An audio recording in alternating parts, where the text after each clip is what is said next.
Epione pain management and regenerative centre. ఇక మీ నొప్పులు శాశ్వతం కావు. అదేవిధంగా బీజేపీ అభ్యర్థి డీకే అరుణ గారి మధ్య అంతరం పెంచే కుట్రలో భాగంగా ఒక తప్పుడు లెటర్ను కాంగ్రెస్ ఇటలీ మీడియా క్రియేట్ చేసింది. అది 100% అబద్ధము, ఫేక్. అది ఆ లెటర్తో మక్తల్ నియోజకవర్గ భారతీయ జనతా పార్టీ కార్యకర్తలకు ఎవరికి కూడా సంబంధం లేదు.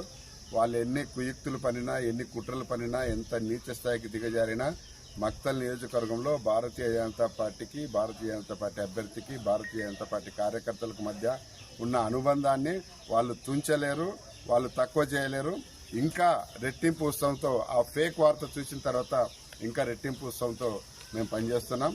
అదేవిధంగా ఈ విధంగా వార్తను క్రియేట్ చేసిన కాంగ్రెస్ లేదా ఇతర దుష్టశక్తుల వైఖరిని తీవ్రంగా ఖండిస్తున్నాం. మహబూబ్నగర్ పార్లమెంట్ నియోజకవర్గంలో డీకే అరుణమ్మ గారి గెలుపు కోసం మక్తల్ నియోజకవర్గ భారతీయ జనతా పార్టీ కార్యకర్తలంతా కూడా కంకణబద్దులై ఈరోజు ప్రతిరోజు ఉదయం సాయంత్రం అనే తేడా లేకుండా, ఎండ అనే తేడా లేకుండా కష్టపడి పనిచేస్తున్నారు.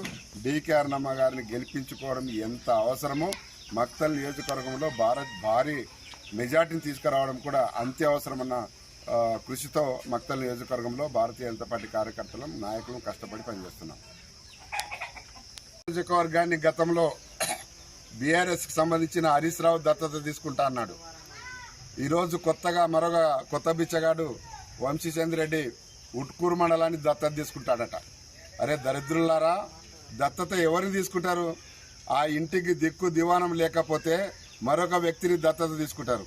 అంటే ఇక్కడ ఉన్న మీ ఎమ్మెల్యే పనికిరానోడా, చేతగానోడా, లేకపోతే ఆ మండలం తెలియనివాడా?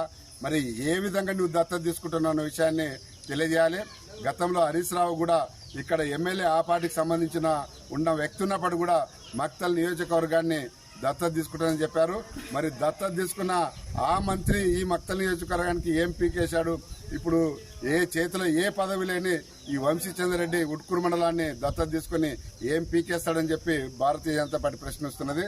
ఈ చీఫ్ ట్రిక్స్, ఈ జిమ్మిక్స్ ఇవన్నీ మర్చిపోయి మీరు గెలిచేది లేదు, గెలిచిన ప్రజలకు ఏం చేసేది లేదు.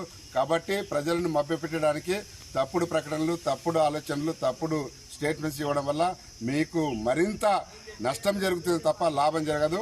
మక్తల్ నియోజకవర్గంలో కాంగ్రెస్ పార్టీ ఎన్ని జిమ్మిక్కులు చేసినా బీజేపీకి వచ్చే మెజార్టీని, డీకే అరుణమ్మ గారికి వచ్చే మెజార్టీని తగ్గించలేరని చెప్పి ఈ సందర్భంగా హెచ్చరి. ఈరోజు భారతదేశంలో నరేంద్ర మోడీ గారి ప్రభుత్వం 3వసారి వస్తే మరి ఈ యొక్క రిజర్వేషన్లు రద్దు చేస్తారు, అదేవిధంగా రాజ్యాంగాన్ని రద్దు చేస్తారని చెప్పి తప్పుడు వార్తలను క్రియేట్ చేస్తున్నారు. ముఖ్యంగా భారతీయ జనతా పార్టీ జాతీయ నాయకుడు, కేంద్ర హోంశాఖ మంత్రి అమిత్ షా గారు అనని మాటలను మరి ఈరోజు తప్పుడుగా క్రియేట్ చేసి ఆ రిజర్వేషన్స్, ఎస్సీ, ఎస్టీ, బీసీ రిజర్వేషన్లు రద్దు చేస్తామని చెప్పి ఒక ఫేక్ న్యూస్ను వాళ్ళు క్రియేట్ చేశారు. దాన్ని కూడా తీవ్రంగా ఖండిస్తున్నాం.